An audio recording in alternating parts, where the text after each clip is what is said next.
إن الله عالم غيب السماوات والأرض إنه عليم بذات الصدور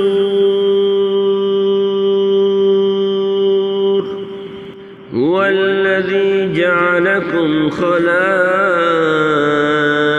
في الأرض فمن كفر فعليه كفره ولا يزيد الكافرين كفرهم عند ربهم إلا مقتا ولا يزيد الكافرين كفرهم إلا خسارا قل أرأيتم شركاءكم الذين تدعون من دون الله أروني ماذا خلقوا من الأرض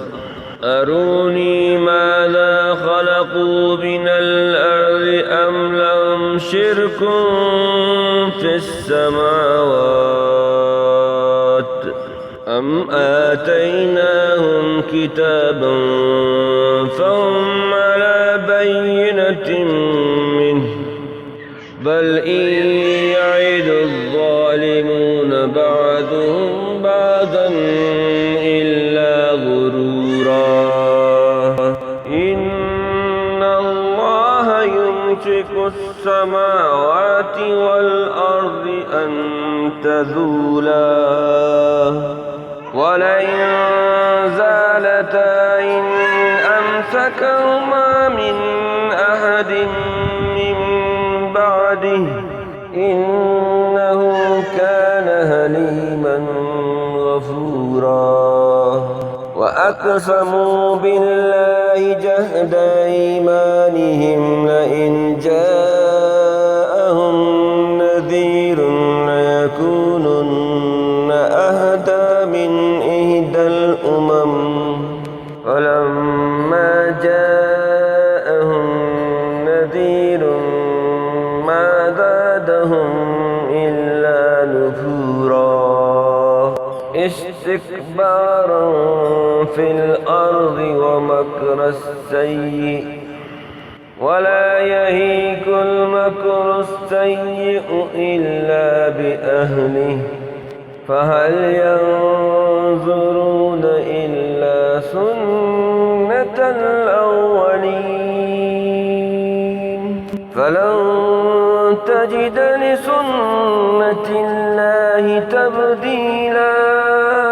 ولن تجد لسنة الله تهويلا أفلم يسيروا في الأرض فينظروا كيف كان عاقبة الذين من قبلهم وكانوا أشد منهم قوة وما كان الله ليعجزه من شيء في السماوات ولا في الأرض إنه كان عليما قديرا ولو يؤاخذ الله الناس بما كسبوا ما ترك على ظهرها من دابة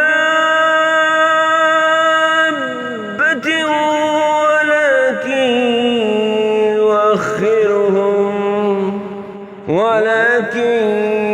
يؤخرهم إلى أجل مسمى فإذا جاء